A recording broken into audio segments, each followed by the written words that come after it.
Hi, I'm Ani Gatz, and welcome to The Giving Life.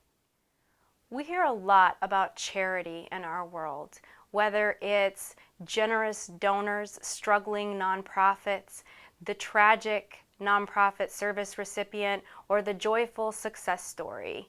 But real life is much messier. There's a lot of stereotypes out there about people who receive nonprofit services.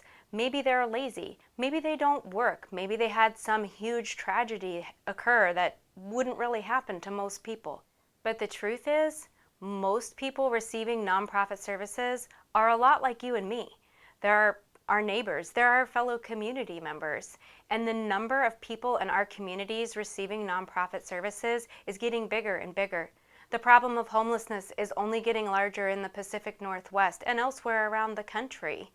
And in all of the nonprofits that I've worked with over the course of a year, well over 300, not a single one of them is saying that they're seeing fewer clients. What's going on in the lives of our fellow community members that are receiving these nonprofit services? This show's going to tell you their stories.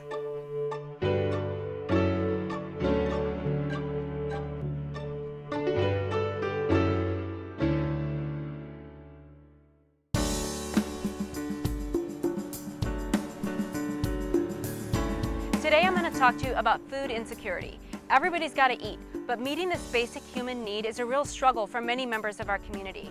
We're here at Central Kitsap Food Bank, where we're going to talk to Executive Director Chris Benson and find out more.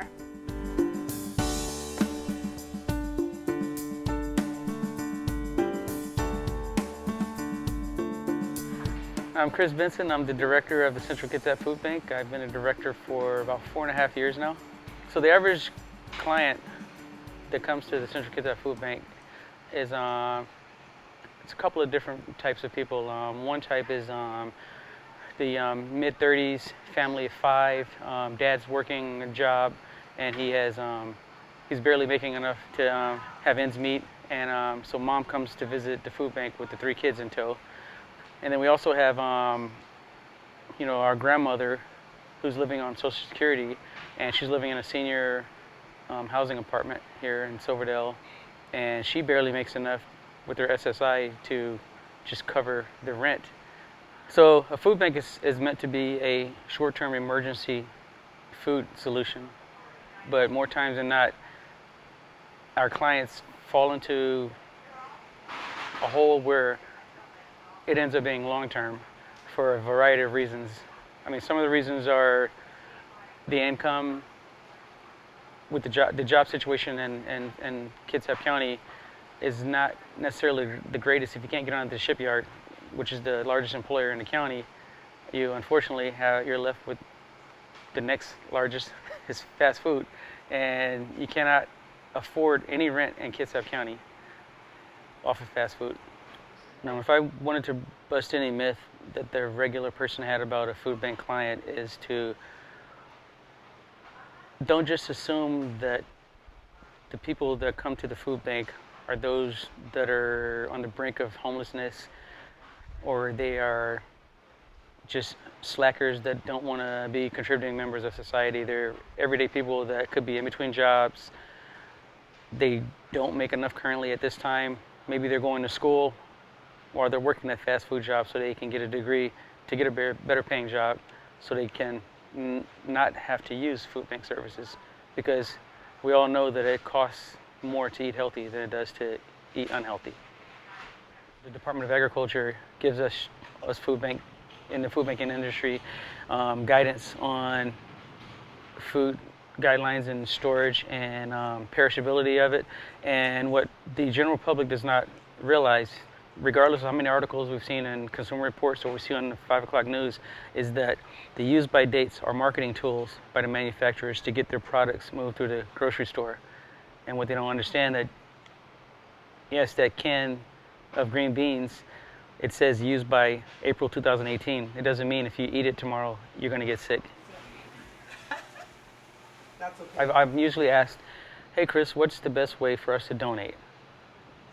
D, all of the above. Donate your time, donate your money, and donate your food. If you go to Costco or if you go to a grocery store and you buy something that's individually wrapped and you eat 1 out of the 6 and you don't like them, take those up to 5 to the food bank. Every food bank will take them if they're individually wrapped, unopened, undisturbed. I challenge the everyday person to, if you have a day off and you want to kind of get a snapshot of what's going on in our community, go to your nearest food bank and just volunteer for a couple of hours. You'll meet some of the greatest people out there, and it'll debunk any myth that you could possibly imagine about someone that uses a food bank, people that work at food banks, the food that comes to the food bank. A lot of people think, oh, the food banks sometimes are just giving out, the food that we didn't want in our cabinets. We have a website, www.ckfoodbank.org. We're also a member of the Kitsap County Food Bank Coalition, which we have a website for them, as well as a Facebook page, and there's a link to all of the food banks in the county. Food insecurity isn't something that you have or you don't. There's a range that's recognized by the USDA. And while poverty and food insecurity are related, many families who live above the poverty line experience food insecurity.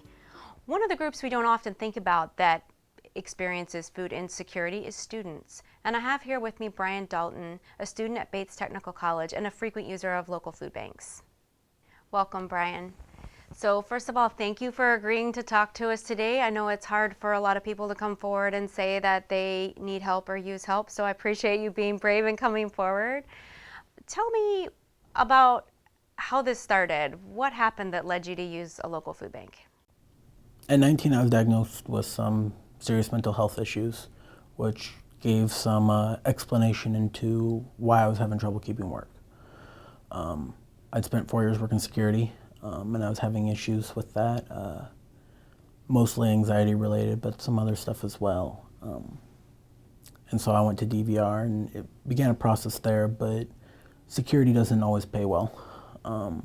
And I recently decided I was done with security and needed to go back to school, but in that came the inability to fund myself through most jobs. Mm-hmm. Most of them don't want to work around a 11-hour day. When you're at campus, it's an hour away. And the only one that offers your program in the area. So I took a hit on that. I started food stamps, and food stamps don't meet everything. Meat isn't cheap.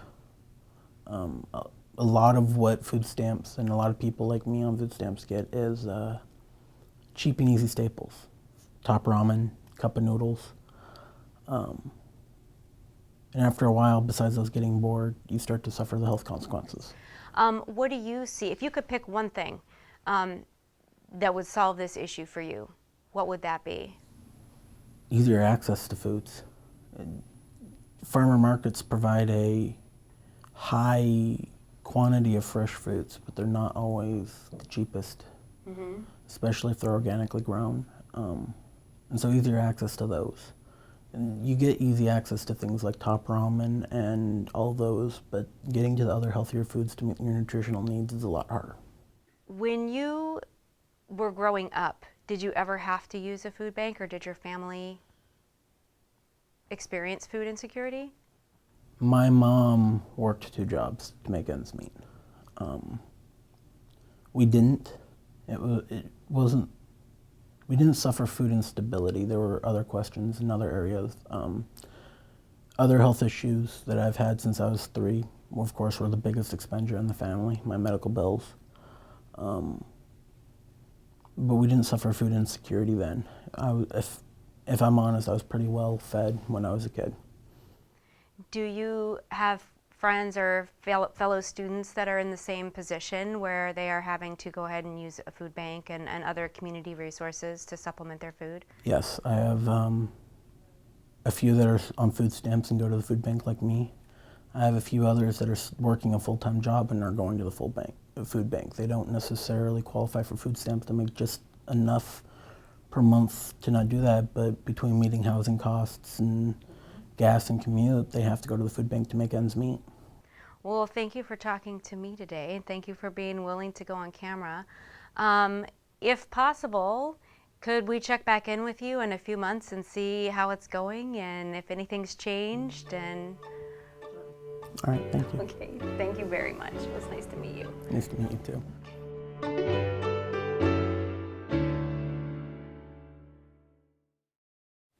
According to the USDA, in 2017, 1 in 8 Americans experienced food insecurity. That's 40 million Americans, 12 million of them children. Food insecurity isn't just about being hungry, it's about lack of access to healthy food. The USDA defines it as a lack of consistent access to enough food to lead a healthy and active life. Food insecurity contributes to poor cognitive and emotional development in children and actually adds to our obesity problem.